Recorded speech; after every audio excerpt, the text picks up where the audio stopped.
What's happening, you guys? This is Coach Joel. Coach Joel? Is that what I was going with? This is Coach Joel. I'm your host today, along with my co-host, Coach Emily. This, my friends, is the very first official episode of the Proclivity podcast. What do we do? Let me be very clear. Our main goal and main thing that we do and we do very well is we create healthier bodies and happier lives. If that rings a bell to you, if you're sitting there going, I would love a healthier body and bonus, happier life, this is what we do. We do it and we do it extremely well. Before we get started, I do want to thank our title sponsor, 8 Sleep. Why do we have 8 Sleep as our title sponsor? Because we believe in sleep.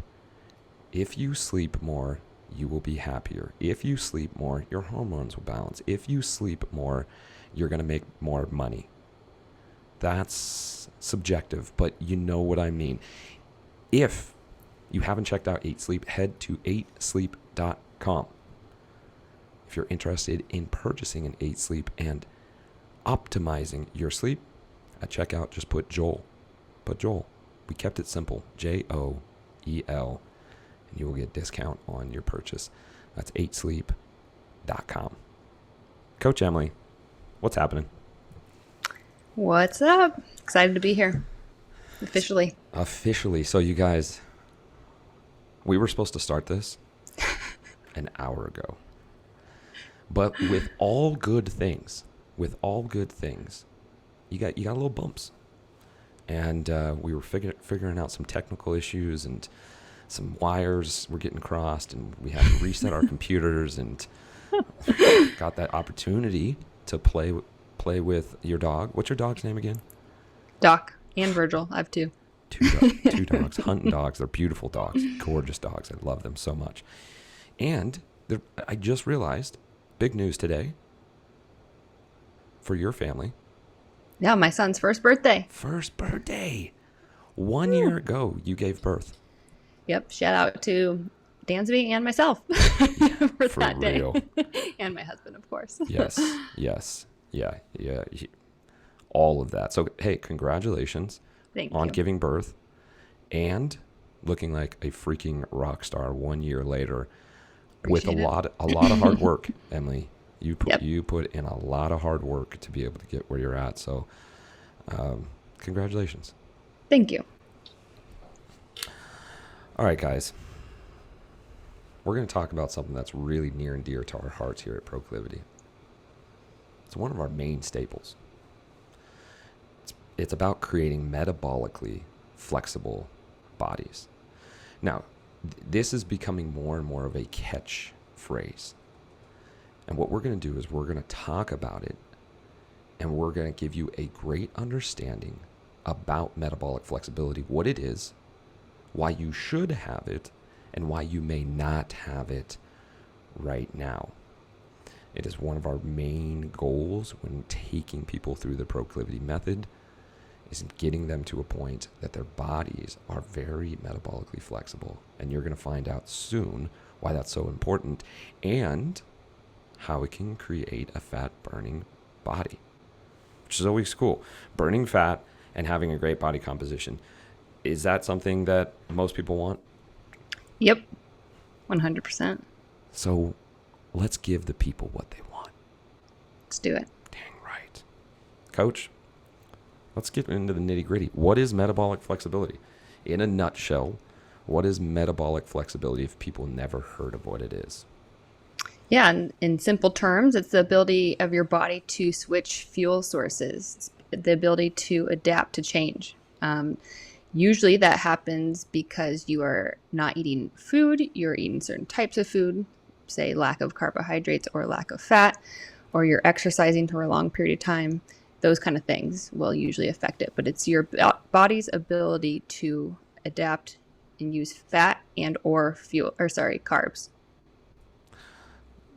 Okay, so metabolic flexibility is the ability for your body to tap into fat when it needs it, or carbs. So it's like, hey, I can bounce back and forth. I can utilize it what I need. Why is that so Exactly. important? Why is it so important? It's important for a number of things. First, it means that your body is overall healthy. So it means the health of your mitochondria, which are inside of our cells. Our cells make up our organs, makes up our whole body. So that's the foundation of our health. So it also helps us be able to make it throughout the day without having to eat every 2 hours.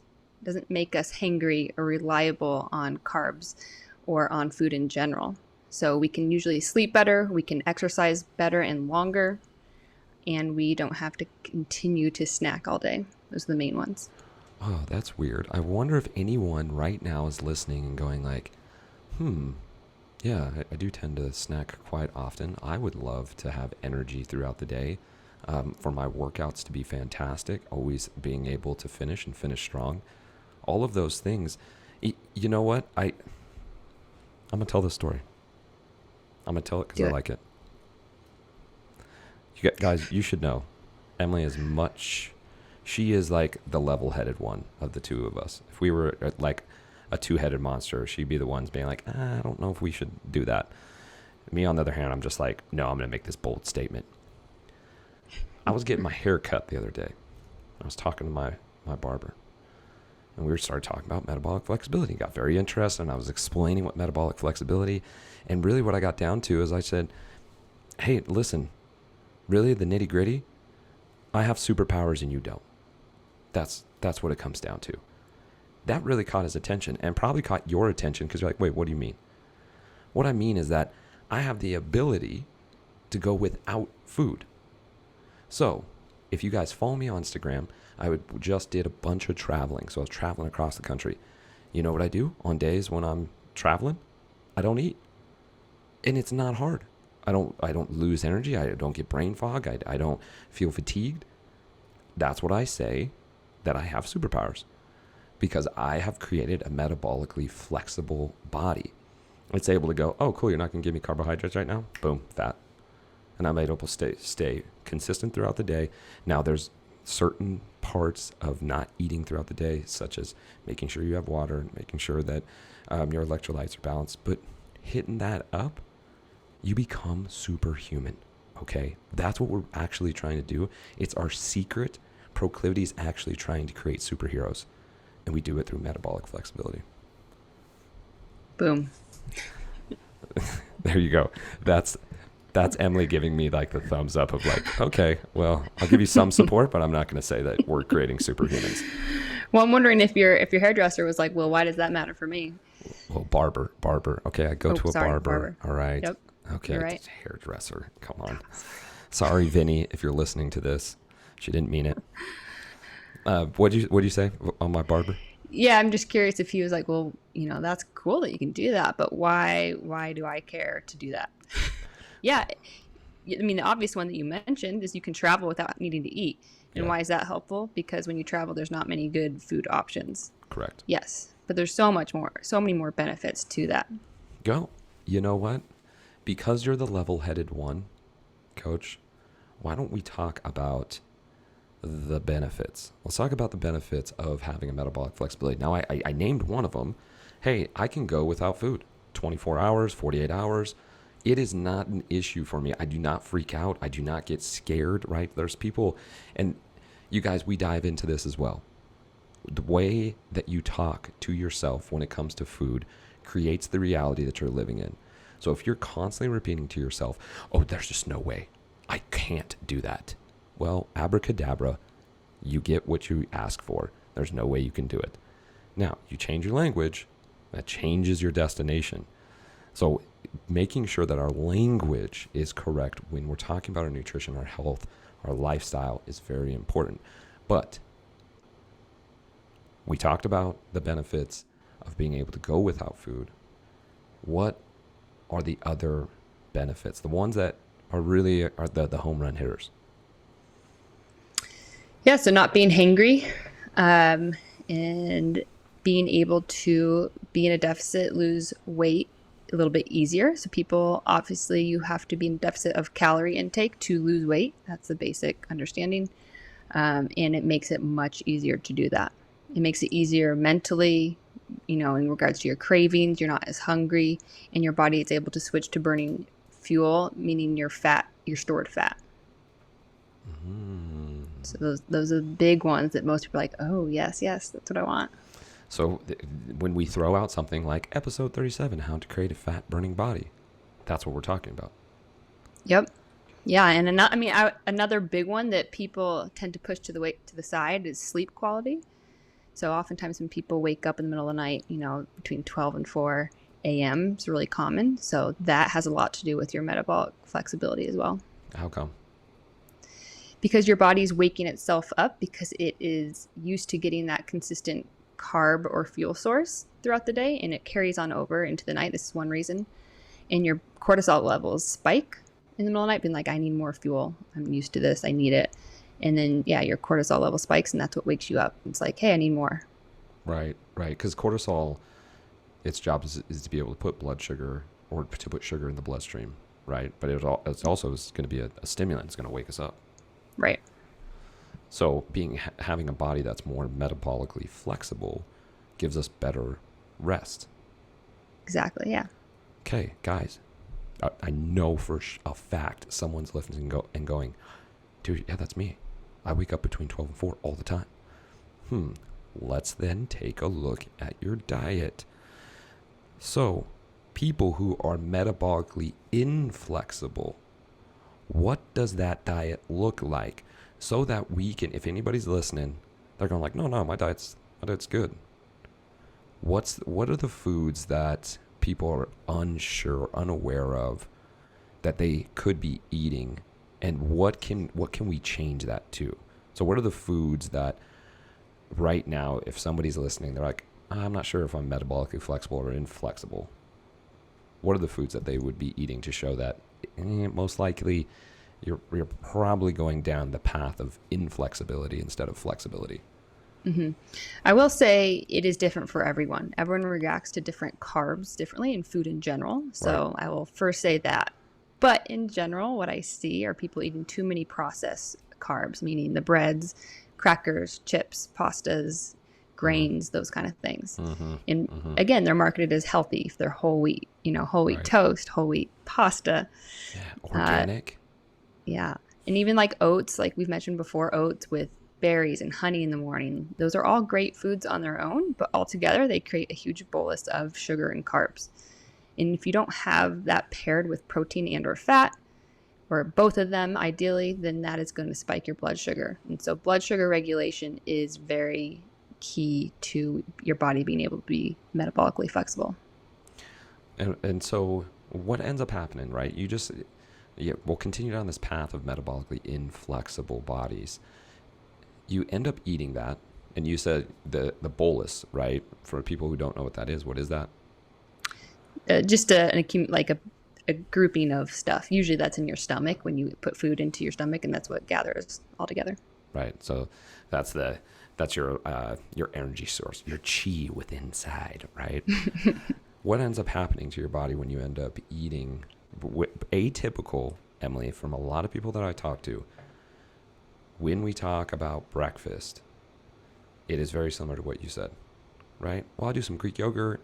I throw some berries in there. I throw some granola or oats, and then, some peanut butter or some honey, along with maybe a banana out the door.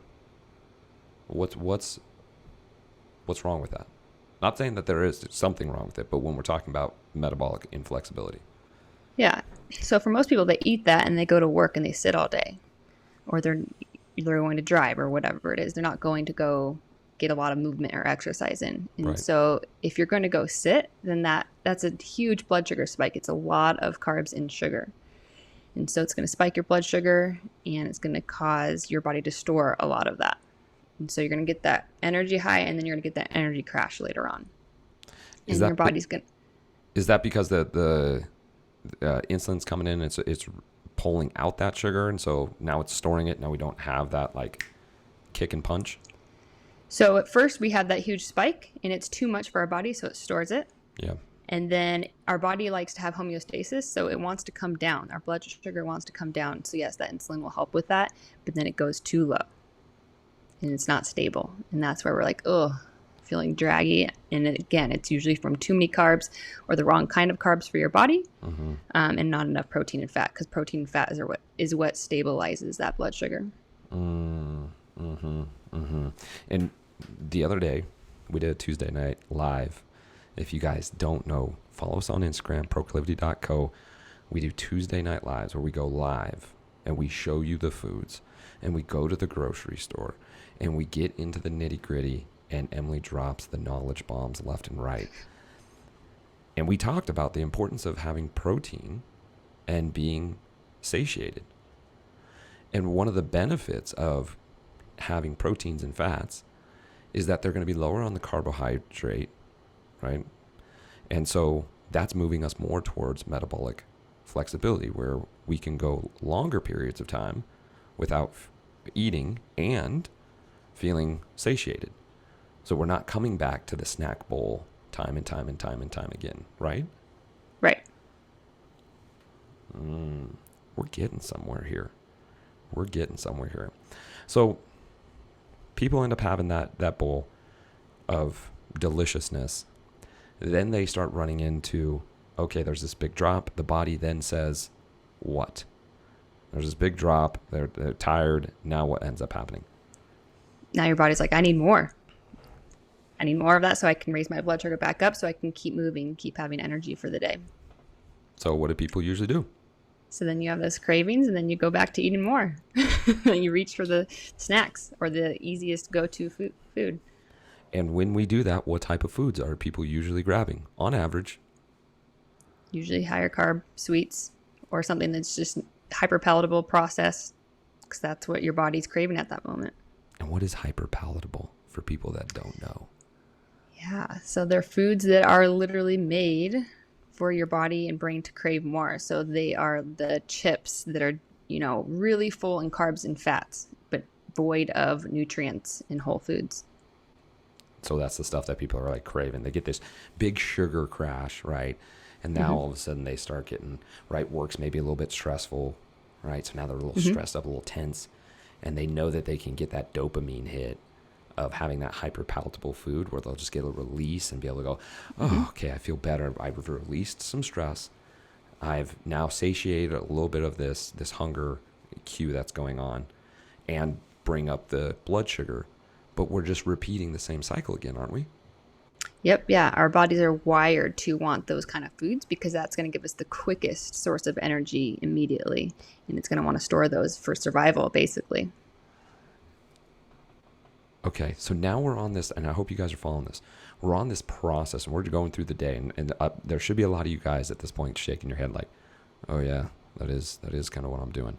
Or I feel hungry here, and I'm trying to push it off until lunchtime. But I find myself, snacking. When we end up creating that cycle, it continues throughout the day, correct? Yep, exactly.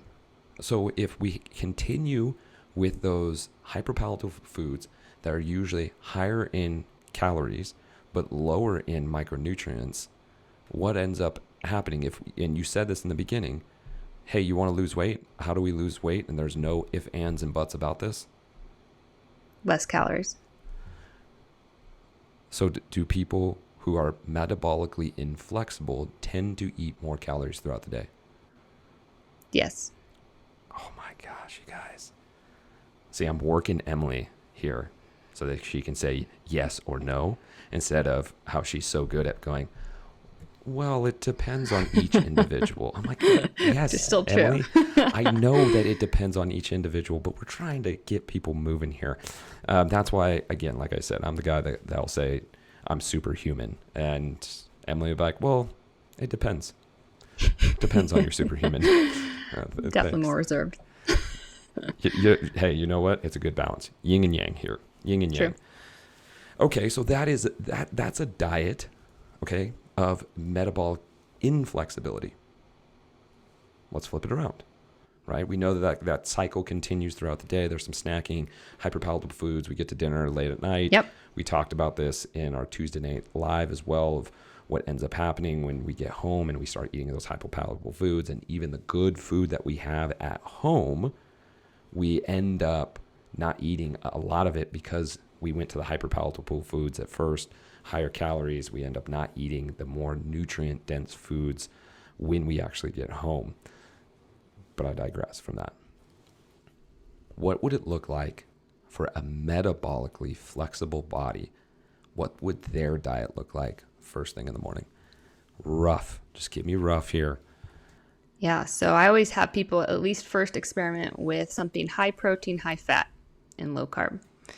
So as far as the carbs go, you can have some veggies in there if you want to try that out. Those are very low carb and they fill you up. But I would say some protein at a minimum and some fat. So one of my favorite breakfasts are eggs. And then I add in either some bacon, some sausage, and then some veggies as well, maybe some avocado. So that's my go-to. And that would be a great example for most people to at least try out. Yeah, so we're increasing for a lot of people. That's like doubling, maybe even tripling the amount of protein that they have in the morning, just purely due to the fact that they have such low amounts of protein that they're taking in the morning. I love hearing, the avocado toast. Even though avocado has good fats and so on and so forth, it's like, okay, you're hitting avocado toast, a latte with sugar and some granola or something. I mean, metabolically inflexible. Metabolically flexible, hey, we're having some eggs, we're having some avocado, right? We're putting in good fats, good proteins. This is going to keep us satiated for a longer period of time. Now, if somebody is metabolically inflexible, it's going to take some time, right, for the body to be able to adjust and become more and more flexible, correct? Correct. Depending on the person, could be a matter of a day or it could be weeks. So it's important to stick with it. And could they have some, making that switch from metabolically inflexible to flexible, are they going to have some symptoms that might be acute for a short amount of time? And what would those be? Yep, some people definitely experience foggy headedness, lightheadedness, similar to blood sugar issues, and then low energy. So if you're, in the middle of a workout, you'll have low stamina. But that's typically because you're lacking in electrolytes. So most people, if they go too high fat, too low carb, too fast, that could be because you could be getting that low energy feeling because you're low in electrolytes. What happens is your body will excrete more sodium, so you need to intake more. So electrolytes, salt on your whole foods, those things can definitely help. The morning margarita. Being able to put some salt, lemon, or lime in water, drink it up. Yep. It's a good one. Simple. Or we use Element. Love Element. My favorite is the chocolate. Throw in some MCT oil, guys. I mean, it's just a delectable treat in the morning. I love it too. That was when I was doing no coffee, that's what I would have, a little coconut milk, blend it together. Ooh, it's great. Fire. Okay, so there's going to be a transition period. There's going to be and is that because the body also is it's learning to switch over and being able to tap into body fat? What's that process in itself? So we talk about flexibility as being able to go, I can use fat or I can use carbohydrates.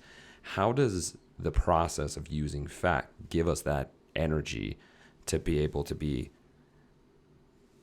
just flat and level all day long? Yeah, so first of all, most of us, we will switch back and forth instantaneously. But as far as being more stable with burning fat, you can definitely have that transitional period of not feeling so great. Again, it's your body getting used to it. But the fat burning is more beneficial as far as keeping us stable mentally, physically, because the best way I like to explain it is that using fat for fuel is like using hardwood in a fire versus carbs is like kindling in a fire. It's great for those, quick needs of fuel, bursts of energy. That's why they're great for resistance training, sprints, stuff like that. Mm-hmm. And then fat can oftentimes be really good for that long sustained energy because it burns a lot slower than carbs do. So it's like when you're sitting out there at the lake and that song comes on, and you're just like, oh man, just throw all the wood in the fire. And then it gets super hot, right? And everybody starts dancing, and then they're all kind of smolders out. And it's like, oh, it's over. I mean, it was cool. We got excited, and then it comes back down. Gotta throw some hardwood in there. Throw some hardwood in there, you guys. And that's the fat. Coming back to being superhuman.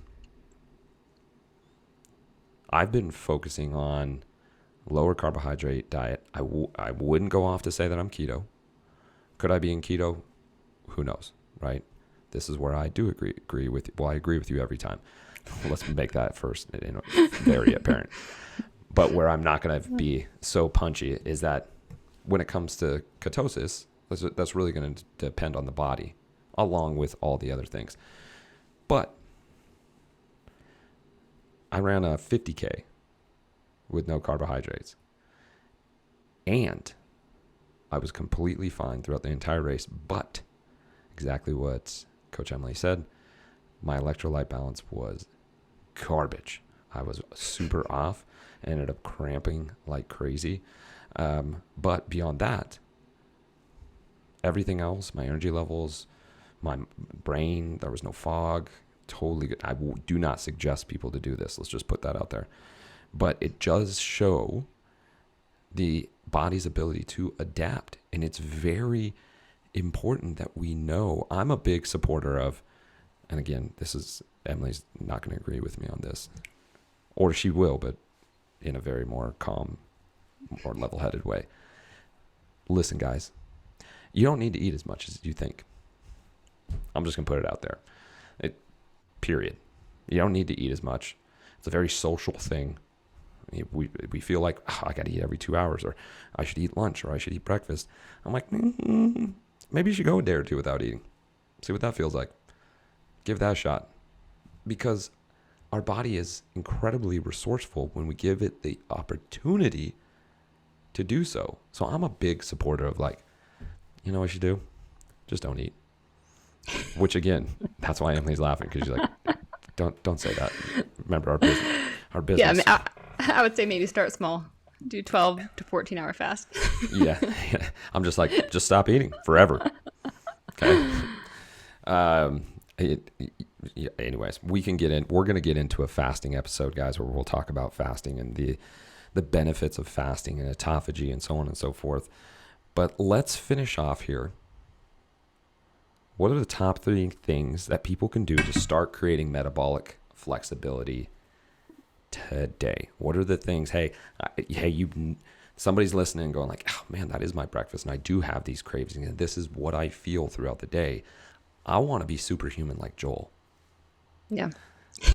What are the things? What are the things I need to do? Yeah. So first, I'll say there are no hacks. These might not sound sexy, but it's what works. So first of all, eating more whole foods. You don't have to throw out your whole pantry and change your whole eating routine. Start small. I'm a huge fan of atomic habits, and the key to that is just making small, tiny changes to build up that habit. So start adding in more whole foods, especially protein and fats, and veggies, of course. So making sure, I would say the first thing there are protein. So like Joel was saying earlier, add protein to your breakfast. Start there for your whole foods for the day. Number 2, I would work on your sleep, because sleep affects our hormones, our circadian rhythm, our cortisol levels. So work on a better sleep routine, because that will get us into better sleep quality. So making sure you're getting to bed on time each night. Again, if you're going to bed at midnight, start back at 11:45, and then a couple of days from now, go to 11:30. Make small steps if that's helpful for you. So number 2 is sleep. Number 3, stress management. And that can look, again, different for everyone, whether that be getting out, socializing with friends, hopping on the phone, talking to a relative, watching a funny show, journaling, deep breathing. It's my favorite one to recommend to everyone. Whenever you feel any kind of anxiety in a moment, pause, take a big deep breath. That is instantaneous stress relief. So those would be my biggest things. Again, not super simple and sexy as far as overall looking at the big picture, but those are the things you need to start working on to get to making your body more metabolically flexible. Yes. You guys, Simple and easy are not the same thing. Let me repeat that. And if you ever work with me, you know that I repeat things a lot. Simple and easy are not the same thing. It's very simple. Go to bed at the same time, get up at the same time. Doesn't make it easy. Simple. Eat more protein. Put vegetables in every meal, including breakfast. Add in some fats. Simple. Not necessarily easy. Managing your stress. Simple. Eliminate the stress. Not easy, right? You can't just be like, and I'm going to eliminate my wife. Okay. She gone. Okay. That could be simple. You could just leave your house and be like, I'm going to leave my wife and kids. That's my stress. No, again, I don't suggest that, like running a 50K in ketosis the entire time. But the point is, guys, is that simple and easy are not the same thing. The stuff that we teach in Proclivity, we rep the heck out of it, because too often in so many different programs, they end up moving on to something new, fast, sexy.